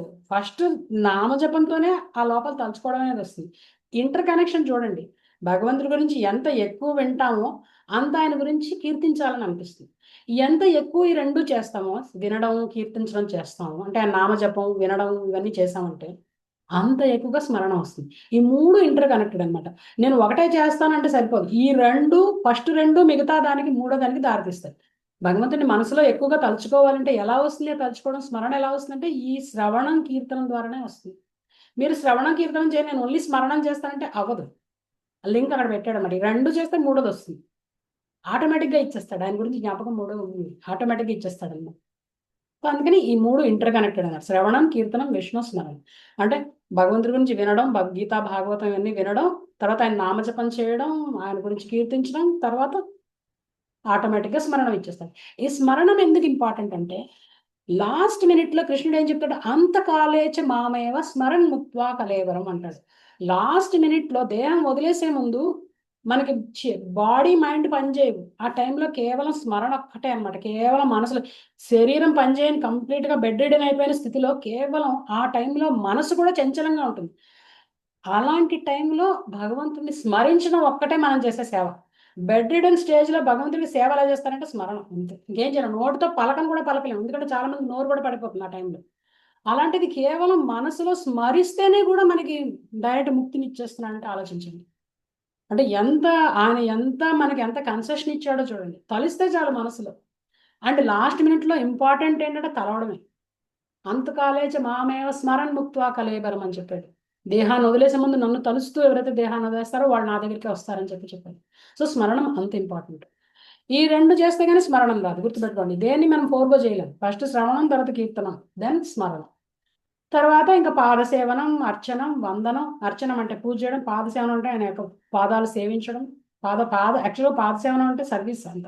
సర్వీస్ భగవంతుడి సేవ ఎప్పుడు పాదాల దగ్గర స్టార్ట్ చేస్తున్నాడు. ఆయన చూడడం కూడా పాదాల దగ్గర నుంచే స్టార్ట్ చేయాలి. తర్వాత అర్చన, ఆయన పూజించాలి. తర్వాత వందనం, ఆయనకి నమస్కారాలు పెట్టాలి. తర్వాత ఆయనకి దాస్యం అంటే ఏంటంటే కంప్లీట్గా శరణాగతి. అంటే శరణాగతి అంటే పాదసేవనం కిందకే వస్తుంది. తర్వాత దాస్యం, తర్వాత సాఖ్యం అంటే ఆయన భగవంతుడిని తన ఫ్రెండ్గా అనుకుని సేవ కూడా చేయొచ్చు అనమాట. ఆ ఫ్రెండ్గా అనుకుని ఫ్రెండ్గా ఈ సేవ చేసిన వాడంటే అర్జునుడు. దాస్యం ఎవరంటే ఆంజనేయ స్వామి, హనుమంతుడు. వాళ్ళందరూ పర్ఫెక్ట్ అనమాట. ఈ పర్టికులర్ ఈ పాత్రలో పర్ఫెక్ట్ అయిన వాళ్ళు అనమాట. ఒక్కొక్క దానికి ఒక్కొక్కళ్ళు ఉన్నారు, నేను తర్వాత చూపిస్తాను. తర్వాత ఫైనల్గా ఆత్మ నివేదనం, మనమే అర్పించేసుకోవడం, సర్వస్య శరణాగతి అనమాట. ఇవి ఇన్ని రకాలుగా భగవంతుని మనం సేవించవచ్చు. కానీ ఒకదాని తర్వాత ఒకటి లీడ్ చేస్తాయి మన ఆటోమేటిక్గా అల్టిమేట్గా ఆ శరణాగతికి దారితీస్తాయి అన్నమాట ప్రతిదీ. సో ఇది భగవంతుడు మనకి ఇచ్చే సందేశం అన్నమాట. యోగి అవమంటే యోగం ద్వారా ఆయనతో భక్తి యోగంలో కనెక్ట్ అయ్యి ఆయనకు శరణాగతి చేసుకోవాలి మనం. అప్పుడు మనం ఆయన దగ్గరికి వెళ్ళడానికి మనకి అర్హత వస్తుంది. ఓకే, ఇప్పుడు నెక్స్ట్ స్లైడ్ ఏంటంటే, ఇప్పుడు ఏదైతే ఇప్పుడు దాకా చెప్పాను ఈ 9 భక్తులు అని చెప్పాను, అందులో శ్రవణం, కీర్తనం, స్మరణ ఇవన్నీ ఇంపార్టెన్స్ గురించి మాట్లాడుతుంది. భగవంతుడు ఏదైనా ఒక మాట చెప్పాడు అనుకోండి, నువ్వు నాకు భక్తుడు అని చెప్పాడు. మనం యోగిల్లో బెస్ట్ యోగి ఎవరో చెప్పాడు, మనసులో నన్నే స్మరించుకుంటూ ఉండాలన్నాడు, నా నామ జపించాలని చెప్పాడు, అన్ని చెప్పాడు. సతతం కీర్తయంతో మా యథంత్రశ్చ దృఢవ్రత అని చెప్పి భగవద్గీతలో చెప్పాడు. సో ఇన్ని ఇన్స్ట్రక్షన్ చెప్పిన తర్వాత ఆయన జస్ట్ వదిలేయలేదు అలా మంది. ఆయన ఏం చేశాడంటే మళ్ళీ డెమాన్స్ట్రేషన్ ఇవ్వడానికి, ప్రాక్టికల్ డెమాన్స్ట్రేషన్, తన భక్తి ఎలా చెయ్యాలో చూపించడానికి ఆయనే స్వయంగా వచ్చాడు అన్నమాట భూమి మీదకి. అదే చైతన్య మహాప్రభు అన్నమాట. భగవంతుడు స్వయంగా, ఇప్పుడు భగవంతుడు ఏం చెప్పాడు, యదా యదా హి ధర్మస్య గ్లానిర్భవతి భారత అభ్యుత్థానం అధర్మస్య తదాత్మానం అని చెప్పాడు కదా. అంటే ప్రతి యుగంలోనూ ధర్మం అడుగంటిపోయి అధర్మం పెరిగిపోయినప్పుడు నేను అవతరిస్తానని చెప్పాడు. ద్వాపర యుగంలో కృష్ణుడు వచ్చాడు మనకి తెలుసు, మరి కలియుగంలో ఎక్కడ వచ్చాడు కృష్ణుడు, ఎలా వచ్చాడు అంటే ఇలా వచ్చాడు అన్నమాట. కలియుగంలో భగవంతుడు చైతన్య మహాప్రభు రూపంలో వచ్చాడు. యుగావతారం, కలియుగంలో చైతన్య మహాప్రభు యుగావతారం అన్నమాట. ఆయన వచ్చి ధర్మ సంస్థాపన ఎలా చేశాడు, కలియుగ ధర్మం ఏంటి చెప్పండి. ప్రతి యుగానికి ఒక ధర్మం ఉంటుందని చెప్పుకున్నాం కదా మనం ఆల్రెడీ. కలియుగ ధర్మం ఏంటి చెప్పండి. నామస్మరణ మాతాజీ. నామ సంకీర్తన. కలియుగ ధర్మం నామ సంకీర్తన. ఆ నామ సంకీర్తనని ఆయన స్థాపించడానికి వచ్చాడు అనమాట. యుగ ధర్మం ఏంటి అంటే ఆ యుగ ధర్మాన్ని స్థాపించడం కోసం వచ్చాడు. కలియుగ ధర్మం ఏంటంటే నామ సంకీర్తన. ఆ నామ సంకీర్తనాన్ని స్థాపించడం కోసం, యుగ ధర్మాన్ని స్థాపించడం కోసం భగవంతుడే స్వయంగా తన భక్తుడి రూపంలో వచ్చాడు అనమాట. ఆయనే చైతన్య మహాప్రభు. ఆయనే కృష్ణుడు అనడానికి నిదర్శనం ఏంటి, ఆయనే కృష్ణుడని ఎలా నమ్ముతాం మనం అని అనుకుంటే, ఈయన ఎప్పుడు వచ్చాడో చెప్తాం. ఆయనే కృష్ణుడని ఏంటి మనకి సాక్ష్యం అంటే, శ్రీమద్ భాగవతం 11.5.32లో భాగవతంలో సుఖదేవ గోస్వామి చెప్పాడు అన్నమాట. ఆయన చైతన్య మహాప్రభువే కృష్ణుడా కాదా అనేది మనకి సాక్ష్యం అన్నమాట. ఏం చెప్పారు అందులో, కృష్ణవర్ణం త్రిషా కృష్ణం సాంగోపాంగస్త్ర పార్షదం యజ్ఞై సంకీర్తన ప్రాయేర్ యజంతి సుమేధసః. దీని ట్రాన్స్లేషన్ చదవండి అరుణ. నేను చదువుతాను మాతాజీ. యా చదవండి. In the age of Kali, intelligent persons perform congregational chanting to worship the incarnation of Godhead, who constantly signs the names of Krishna. Sings, Although his constantly complex sings. sings the name of Krishna. Although his complexion is not blackish, he is Krishna himself. He is accompanied by his associates, servants, weapons, and confidential companions. ఏం చెప్తున్నాడు, కలియుగంలో ఎవరైతే తెలివి సుమేధస అంటే చాలా సునిశ్చితమైన బుద్ధి ఉంటుందో వాళ్ళుట, ఎవరైతే కాంగ్రిగేషన్ అంటే సంకీర్తన ఎవరైతే చేస్తున్నారో, సంకీర్తన యజ్ఞాన్ని ఎవరైతే చేస్తుంటారో, అంటే ఆ చేసే ఆయన భగవంతుడి నామాలనే కాన్స్టెంట్ గా జపిస్తూ ఉంటాడు. ఆల్దో ఆయన కాంప్లెక్షన్ బ్లాకిష్ కాదు, అంటే కృష్ణుడు నల్లగా ఉంటాడని అందరికీ తెలుసు, నీలిమేఘ ఛాయ అంటారు. కానీ కృష్ణుడి వర్ణంలో లేడు. కృష్ణ వర్ణం తుష అకృష్ణం అని చెప్పారు. కృష్ణుడి వర్ణంలో లేడు, కానీ కృష్ణుడే వచ్చాడు. కృష్ణుడు కలియుగంలో బంగారు వర్ణంలో వచ్చాడు అన్నమాట. ప్రతి యుగంలో నేను ఒక కలర్తో వస్తుంటాడు. ద్వాపర యుగంలో అయినా బ్లాకిష్ కాంప్లెక్షన్ లో వచ్చాడు, కలియుగంలో గోల్డెన్ కాంప్లెక్షన్ బంగారు వర్ణంలో వచ్చాడు అన్నమాట. కృష్ణుడే బంగారు వర్ణంలో కృష్ణుడు అనమాట. ఈయన గురించి చాలా చెప్పచ్చు, చైతన్య మహాప్రభు గురించి. ఇప్పటికీ ఈయన చూసేవాళ్ళు చాలా మంది ఉన్నారు. ఎవరైతే డీప్ గా కనెక్ట్ అవుతారో భక్తిలో వాళ్ళకి ఈయన కనిపిస్తారట. ఆయన లీలలు ఆగిపోలేదు, ఆయన లీలలు ఇప్పటికీ కంటిన్యూ అవుతూనే ఉన్నాయి అన్నమాట. కృష్ణ లీలలు నిత్య లీల అంటారు. ఆయన ఎప్పుడు లీలలు చేస్తూనే ఉంటాడు. ఆయన ఇప్పుడు కలియుగంలో ఈ అవతారంలో వచ్చాడు. ఈ అవతారంలో ఏంటంటే స్పెషాలిటీ, ఆయన రాక్షస సంహారం చేయడానికి రాలేదు. ఆయన రాక్షసమైన మెంటాలిటీని సంహరిస్తాడనమాట. ఆయన ఎలా అంటే సంకీర్తనతోటి సంహరిస్తాడు. ఆయన అంటే దానవ ప్రవృత్తి, మనుషుల్లో ఉన్న దానవ ప్రవృత్తిని సంహరిస్తాడు. దానవ సంహరణ చేయట్టు ఈసారి. అందుకనే చైతన్య మహాప్రభువుని ఒక చెన్న అవతారం అంటారు. చెన్న అంటే హిడెన్ ఇన్కార్నేషన్ అనమాట. ఆయన అవతారం అని తెలియదు మనకి, ఎందుకంటే ఆయన భక్తుడిలాగా వచ్చాడు కాబట్టి అవతారం ఎవరు అనుకోరు అనమాట. ఎవరైతే ఆయన క్లోజ్ అసోసియేట్స్ ఉంటారో వాళ్ళు ఆయన రికగ్నైజ్ చేస్తారన్నమాట. ఓకే ఈయన కృష్ణుడు అని చెప్పి వాళ్ళకి తెలుసు. అలా తెలిసిన వాళ్ళ దగ్గర, ఎందుకంటే భక్తుల దగ్గర ఎప్పుడు భగవంతుడి తను దాచుకోలేడు. వాళ్ళకి తెలుస్తుంది, భక్తులకి తెలిసిపోతుంది, భగవంతుడే సాక్షాత్తం తెలిసిపోతుంది. సో వాళ్ళు ఆయన వదిలిపెట్టరు, వాళ్ళు ఆయనతోనే ఉంటారు. అందుకని సాంగోపాంగస్త్ర పార్షదం అని చెప్పాడు కదా, ఆయన ఎప్పుడు ఆయన అసోసియేట్స్తో పార్షదులతోనే ఉంటాడు. ఆయన చైతన్య మహాప్రభు వచ్చినప్పుడు ఆయన అనుయాయులు ఎవరైతే ఉన్నారో అంతా ఆయనతోటే సంకీర్తన యజ్ఞంలో పాల్గొన్నారు. ఆయన యాక్చువల్గా చైతన్య మహాప్రభు ఎప్పుడు వచ్చాడంటే, హిస్టారికల్ ఇవి కూడా చెప్తాను. చైతన్య మహాప్రభు ఎప్పుడు వచ్చాడంటే 1486లో, అంటే ఒక 500 సంవత్సరాల క్రితం 1486లో 18th ఫిబ్రవరి నాడు నవద్వీపం, మాయాపూర్ నవద్వీపంలో, అంటే వెస్ట్ బెంగాల్లో ఉన్నది, అక్కడ ఆయన అవతరించాడు అనమాట. ఆయన అవతరించినప్పుడు ఏంటంటే ఆ రోజు యాక్చువల్గా చంద్రగ్రహణం అనమాట. ఆ రోజు ఆయన అవతరించే రోజు చంద్రగ్రహణం ఉంటుంది. అంటే కరెక్ట్గా అమావాస్య గడియలు వెళ్ళిపోయి పౌర్ణమి వచ్చే, అంటే నెక్స్ట్ డేకి వెళ్ళే ముందు వస్తాడనమాట.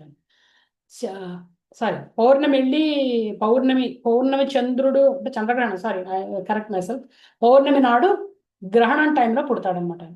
ఎందుకని అంటే ఆయన ముఖాన్ని చంద్రబింబంతో కంపేర్ చేస్తారన్నమాట. ఆ చంద్రుడు ఉండగా ఇంక ఈ చంద్రుడు ఎందుకని చెప్పి గ్రహణం పట్టిందని చెప్పి చెప్తారన్నమాట. చాలా బ్యూటిఫుల్గా ఉంటుంది, పొయిటిక్గా ఉంటుంది అది. ఆ టైంలో, గ్రహణం టైంలో పూర్వకాలంలో ఏం చేసేవారు, అందరూ స్నానాలు చేసేవారు. నది ఒడ్డుకి వెళ్ళి అందరూ స్నానాలు చేస్తూ భగవన్ నామ సంకీర్తనం చేస్తూ ఉండేవారు అనమాట. అలా నామ సంకీర్తనం జరిగే టైంలో చంద్రగ్రహణం, ఫుల్గా చంద్రగ్రహణం పట్టినప్పుడు ఈ చంద్రుడు ఉద్భవించాడని చెప్పి చెప్తారన్నమాట. ఆయన యాక్చువల్గా ఆయన తండ్రి పేరు జగన్నాథ మిశ్రా అని చెప్పి చెప్తారు, తల్లి పేరు సచీదేవి. యాక్చువల్గా మాయాపూర్, మేము వెళ్ళాం కలకటా, మాయాపూర్లో, కలకటా నుంచి కొంచెం డిస్టెన్స్ ట్రావెల్ చేయాలి, అక్కడ మాయాపూర్ అని ఉంటుంది.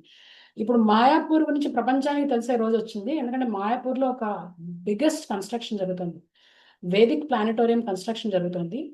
అకార్డింగ్ టు వేదాస్ మన ప్లానటరీ సిస్టమ్స్ ఎలా ఉంటాయనేది ఒక బిల్డింగ్ ని కన్స్ట్రక్ట్ చేశారు. అక్కడ యాక్చువల్గా అది స్టార్ట్ అవబోతుంది 2027లో స్టార్ట్ అవబోతుంది. అప్పుడు మొత్తం హోల్ వరల్డ్ అంతా తెలుసుకుంటుంది మాయాపూర్ గురించి, ఎందుకంటే చైతన్య మహాప్రభు పుట్టిన ప్లేస్ అది. అక్కడ ఆయన ఆవిర్భవించారు. అక్కడి నుంచి ఇంకా ఆయన ఏంటంటే చిన్నప్పటి నుంచి, అంటే నేను బ్రీఫ్గా చెప్తాను, ఎక్కువ చెప్పట్లేదు.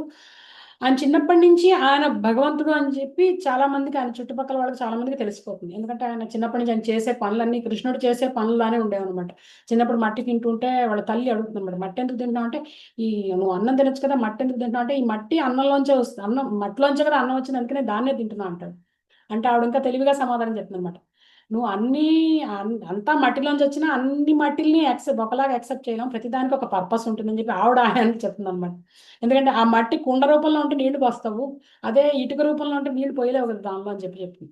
అప్పుడు ఆయన యాక్సెప్ట్ చేస్తాడు. అంటే చిన్నప్పుడు అన్ని లీలలు అన్ని చాలా బ్యూటిఫుల్గా ఉంటాయి అన్నమాట. అయితే ఆయన 16 ఏళ్ళు వచ్చేసరికి ఆయన సన్యాసం తీసేసుకుంటారు. ఆయన చాలా తెలివితేటలు అనమాట. అంటే వచ్చింది సాక్షాత్తు భగవంతుడే, కాకపోతే ఆయన భగవంతుడిని బయట ప్రపంచానికి ఎక్కువ తెలియదు అనమాట, చాలా కొద్ది మందికి తప్ప తెలియదు. అయితే ఆయన సన్యాసం తీసుకోవడానికి ముందు ఆయన ఎంత ఎంత జ్ఞానవంతుడు అంటే అసలు ఎవరు ఆయన ఓడించలేరు అనమాట. ఆయన నిమాయి పండిట్ అని ఆయనకి బిరుదు అనమాట, నిమాయి పండిట్ అనేవారు అనమాట. నిమాయి అంటే ఏంటంటే వేప చెట్టు కింద పుట్టాడు ఆయన. సో నీమ్ ట్రీని నిమాయి అని, నీమ్ ట్రీ కింద పుట్టాడని నిమాయి అని అంటారు అనమాట. ఆయనకి ఇంకొక పేరు గౌరాంగ మహాప్రభు. గౌరాంగ అంటే ఏంటంటే బంగారు వర్ణం కలిగిన అంగాలు ఉన్నవాడు అని చెప్పి అర్థం. బంగారు వర్ణం, గౌర అంటే బంగారు అనమాట. గౌరాంగ మహాప్రభు అని కూడా అంటారు. ఆయన పుట్టినప్పుడు అందరూ నామ సంకీర్తనం చేస్తున్నప్పుడు ఆయన పుట్టాడు అనమాట. ఈ గ్రహణం టైంలో ఆయన పుట్టంగానే ఆ గ్రహణం కూడా విడిపోతుంది అనమాట. చిన్నప్పుడు ఆయన ఏడుస్తుంటే భగవంతుడి నామం చెప్పిస్తే ఊరుకునేవాట, లేకపోతే ఏడుస్తుండేవాట. అంటే చిన్నప్పటి నుంచి నామ సంకీర్తన అందరికీ అలవాటు చేశాడంట. ఆయన వచ్చింది పర్పసే అది, ఎందుకంటే కలియుగ ధర్మం హరినామ సంకీర్తనం, దాన్ని ఆవిష్కరించడం కోసం వచ్చాడు. తర్వాత ఇంకా ఆయన లార్జ్ స్కేల్లో నామ సంకీర్తన స్టార్ట్ చేస్తాడనమాట మొత్తం. తర్వాత ఆయనతో పాటు అసోసియేట్స్, ఇప్పుడు నేను ఏదైతే మంత్రం చదువుతాను, జయ శ్రీకృష్ణ చైతన్య ప్రభు నిత్యానంద శ్రీ అద్వైత గదాధర శ్రీవాసాది గౌర భక్త బృందం అని చెప్తాను కదా, అందరూ ఆయన యొక్క అసోసియేట్స్ అనమాట. నిత్యానందుల వారు నెక్స్ట్, నిత్యానంద వారు ఈజ్ నన్ అదర్ దెన్ బలరాముడు అనమాట. కృష్ణ బలరాముడు కదా, ఆయన బలరాముడు అనమాట. తర్వాత అద్వైతాచార్యులు, ఆయన కంబైన్డ్ ఇన్కార్నేషన్ ఆఫ్ మహావిష్ణువు అండ్ శివ. తర్వాత శ్రీవాస్ ఎవరంటే నారదుడు. తర్వాత గదాధర పండితులు అంటే రాధారాణి.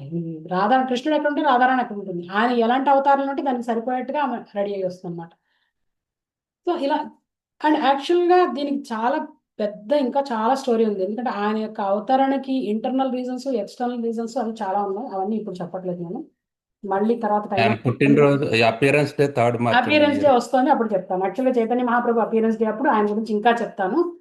వి fall in love with Chaitanya Mahaprabhu, ఎందుకంటే ఆయనతోటి చాలా ఫాస్ట్గా కనెక్ట్ అవచ్చు అనమాట. ఎందుకంటే రీసెంట్గా వచ్చేళ్ళాడు కృష్ణుడు. 5000 సంవత్సరాల క్రితం వస్తే 500 సంవత్సరాల క్రితం వచ్చాడు కృష్ణుడు.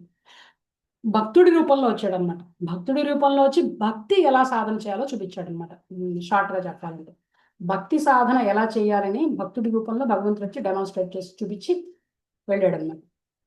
ఓకే, ఇప్పుడు నెక్స్ట్ స్లైడ్ చూపించండి.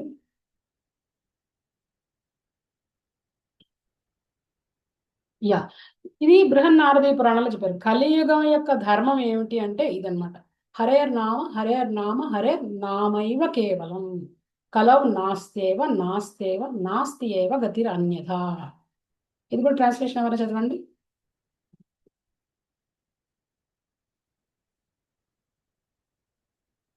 ఎవరు చదువుతున్నారు? నేను చదవాలా? యా, చదవమని. In this age of quarrel and hypocrisy, the only means of deliverance is the chanting of the holy names of the Lord. There is no other way. There is no other way. There is no other way. Yeah, thank you. ఎప్పుడైతే 3 సార్లు చెప్పారు, వేదాల్లో ఏదన్నా ఒక మాటని 3 సార్లు చెప్పారంటే, కోర్టులో పిలిచినట్టు 3 సార్లు పిలుస్తారు కదా, అలాగా వేదాల్లో ఏదన్నా 3 సార్లు చెప్పారంటే అంటే అంత స్ట్రాంగ్ అని అర్థం ఉంది. హరేర్ నామ హరేర్ నామైవ కేవలం, హరినామం ఒక్కటే. కలౌ నాస్త్యైవ నాస్త్యైవ నాస్త్యైవ గతిరన్నట.